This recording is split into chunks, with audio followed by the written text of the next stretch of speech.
You know grammar very well. Your fluency is good. Your pronunciation is perfect. Despite that, you are unable to speak. The major reason behind that is you are lacking in ideas. बहुत सारे students ने मुझे ये बताया कि sir हमें ideas नहीं आते जिसकी वजह से हम बोल नहीं पाते. Despite the thing that we are good in grammar, pronunciation, fluency and other things. So guys, if you have same kind of situation, then this video is for you. Watch till end, and if you are new on my channel, consider subscribing and do not forget to press the bell icon.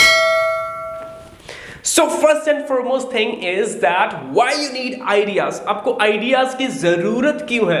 अगर मैं आपसे पूछूं कि आपका home town कहाँ है, आप कहाँ के रहने वाले हैं, आपको रीडिंग पसंद है या नहीं, आप कौन सी जगह पे जाना पसंद करते हैं, आप अपने फ्रेंड्स के साथ शॉपिंग करना पसंद करते हैं या अपने पेरेंट्स के साथ, तो इसमें I don't think that you need a lot of ideas.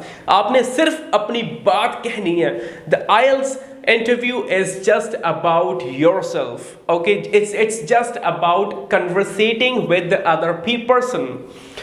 आपको इसमें ज़्यादा आइडियाज़ की ज़रूरत नहीं है. जब आप ये सोचते हो कि मैं अपने आइडियाज़ से एग्जामिनर को इम्प्रेस कर दूंगा, उस समय ये प्रॉब्लम आती है. सो गाइज, ये चीज़ आपके माइंड में होनी चाहिए कि ये एक आइडिया या फिलॉसफी की क्लास नहीं है. It's just a language test. ये आपका एक लैंग्वेज टेस्ट है. आपको एग्जामिनर ने आपके आइडियाज से जज नहीं करना, उसने आपकी लैंग्वेज से जज करना है. So you do not need any kind of ideas to tell to the examiner. Okay, this was about the introduction. Now let's talk about the cue card. बहुत सारे स्टूडेंट्स को ये डाउट है कि सर क्यू कार्ड नहीं बनता हमसे, क्योंकि क्यू कार्ड में थोड़ा सा आइडियाज या चीज़ों को एग्जैजरेट करना पड़ता है. सो उसमें बात करते हैं कि वो चीज़ आप कैसे ऐड ऑन कर सकते हैं या 2 मिनट तक आप अपनी बात को कैसे एक्सटेंड कर सकते हैं.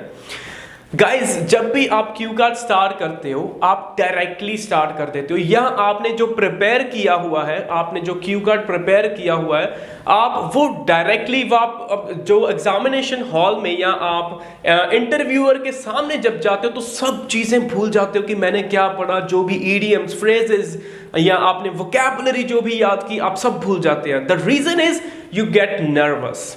या एक उसका और एक मेजर रीजन है, and that is you haven't practised that. आप बहुत सारी वोकैबुलरी सीख लेते हो, बहुत सारी वोकैबुलरी, बहुत सारे इडियम्स, और प्रैक्टिस उसकी करते नहीं हो. Guys, I have a solution to it. जो मैंने फॉर्मूला अपनाया था अपनी IELTS क्रैक करने के लिए, मैंने ये किया था कि मैंने सिर्फ 5 ऐसे इडियम्स और फ्रेजेस यूज किए थे, और मैंने ट्राई किया था कि मैं उन 4-5 को हर एक क्यू कार्ड में फिट कर दूं. इससे हुआ क्या कि मैंने जब भी मैं क्यू कार्ड प्रिपेयर करता था, मैं उस ईडियम की प्रैक्टिस कर रहा था, और वो ईडियम यूज करने में मैं हैप्चुअल हो गया, और जिसकी वजह से मैं इंटरव्यूअर के सामने नर्वस होने के बावजूद भी मैंने वो ईडियम यूज किया, जिसकी वजह से मेरे बैंड जो है वो इंक्रीज हुए. सो गाइज, आप भी ये यूज कर सकते हैं. आप सिर्फ 4 या 5 ऐसे ईडियम्स ढूंढिए जो तकरीबन हर एक क्यू कार्ड में फिट हो सकते हैं, क्योंकि जितने भी हमारे क्यू कार्ड्स हैं, that are totally based on your feelings, your emotions. ज़्यादातर जितने भी क्यू कार्ड हैं वो हमारी फीलिंग्स को एक्सप्रेस करते हैं, ज़्यादातर हैप्पी फीलिंग वाली होते हैं. For example, you can talk about, you can say that that's not my cup of T. ये बहुत कॉमनली यूज किया जाता है. I did that work and I killed 2 birds with 1 stone. ऐसे बहुत सारे idioms हैं जो आपके क्यू कार्ड्स में यूज किए जा सकते हैं. अगर आप मुझे कमेंट करके जरूर बताइएगा, क्योंकि अगर मुझे कमेंट्स मिलेंगे तो definitely I will make a video on different kind of idioms that can be fitted in all the cue cards. Okay. So now coming back to the topic कि क्यू कार्ड को हमें extend कैसे करना. So guys, उसमें हमें 3 question दिए गए होते हैं. What, how, when and with whom. तो ये चीजें हैं जहां पे आप अपनी बात को बढ़ा चढ़ा के बता सकते हैं। यहां पे आपने स्टोरी क्रिएट करनी होती है। फॉर एग्जाम्पल, मैं आपको एग्जाम्पल देके बताऊंगा तो अच्छे से समझ लग जाएगी बात आपको। For example, Q card is talk about a toy like in your childhood. आप डायरेक्टली बताना शुरू कर देते हो, आप आ जाते हो कि toy, for example let's take a car. The best toy in my childhood was a toy that was gifted to me by my father on this birthday, and there were a lot of features included in this car. So directly features पे आने की जरूरत नहीं है, आप पहले बताओ, ठीक है, उसको एक इंट्रो से स्टार्ट करो, एक प्रॉपर वे से स्टार्ट करो जिससे आपका कोहेशन कोहेरेंस अच्छा रहेगा, एग्जामिनर का इंटरेस्ट बना रहेगा आपकी बात सुनने में, ठीक है। इसी से क्या होगा कि जो आपकी स्टोरी है वो फैसिनेटेड लगने लगेगी एग्जामिनर को। अभी मैं यही स्टोरी आपको अपने वे में अगर बताऊं, for example, well, there are a lot of toys which I liked in my childhood, but nowadays I do not have them, unfortunately. But here I would like to talk about my favorite toy, that was a remote control car that was gifted to me by my father. Actually, once I went to a mall with my father, and there I saw this car. At that time my father was out of pocket, due to which we were unable to buy that.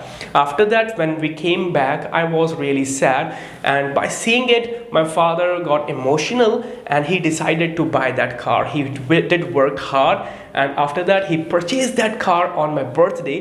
When I got that, I was literally surprised and I hugged tight to my father.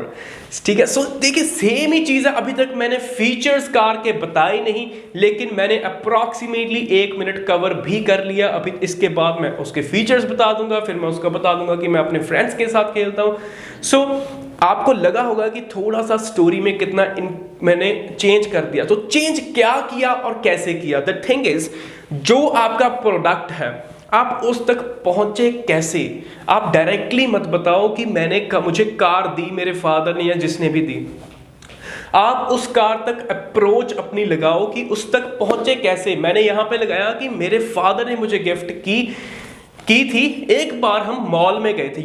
ये चीज मैं अपनी approach लगा रहा हूं कि मैं उस कार तक पहुंचा कैसे, ठीक है। तो मैं उस कार तक पहुंचा कि एक बार हम मॉल में गए थे, वहां पे मैंने देखी थी, लेकिन तब मेरे फादर आउट ऑफ पॉकेट थे, मतलब उनके पास पैसे नहीं थे, इसलिए हम बाय नहीं कर पाए, ठीक है। इस तरह से आप इंक्रीज कर सकते हो। Let's take another example. Now let's talk about, there was a cue card that is talk about a place that is really polluted. तो अब स्टूडेंट्स क्या करते हैं, डायरेक्टली स्टार्ट कर देते हैं कि there are a lot of places which are really polluted, but here I would like to talk about Delhi. It is the most polluted area in my region, and once I went there, this and there was a lot of pollution. So इसकी वजह से आप lag कर जाते हो ideas में। आपने approach लगानी है कि आप वहां पे पहुंचे क्यों, दिल्ली गए क्यों, क्या करने गए थे, कैसे गए थे, ये चीजें आप ऐड करो, ठीक है। फॉर एग्जांपल सेम ही चीज फिर से हम रिपीट करते हैं। Well, there are a lot of cities which are struggling with the same problem of pollution, but here I would like to talk about the heart of India, and that is Delhi, and it is also the most polluted area of my country. Once I went there with my parents to attend a marriage, and we decided to go there by train, and when we approached over there, I was literally excited because we will have a lot of fun over there with my relatives. But as soon as we reached over there and we got the taxi, we were going to our destination, but there was a lot of traffic. I was annoyed by seeing that the people were honking, and we were really facing a lot of problems over there. The pollution was so much that my mother was unable to breathe over there, due to which she got sick, ठीक है। So यही चीज मैंने एक वे में लेके आया। मैं एक ऐसा नहीं कि बस ट्रेन में चढ़े थे आगे, ठीक है। क्यों आए, वहां से स्टार्ट कैसे किया, फिर हम कैसे आए, फिर हम ट्रेन से उतर के उसमें बैठे। जो मेरे माइंड में पिक्चर है वो मैं आपके माइंड में बना रहा हूँ, ठीक है। वो कैसे बनेगी, अगर आपकी अप्रोच सही होगी तो, ठीक है. So I hope you are getting my points, and if yes guys, do not forget to hit the like button. And अगर आपको कोई भी किसी तरह की प्रॉब्लम है, आप कमेंट करके ज़रूर बताइए. और guys, I am starting offline classes in Bathinda as well as I am giving online classes. So if you want, you can just WhatsApp me on my contact number and share it with your friends so that they can get benefits. Thanks for watching.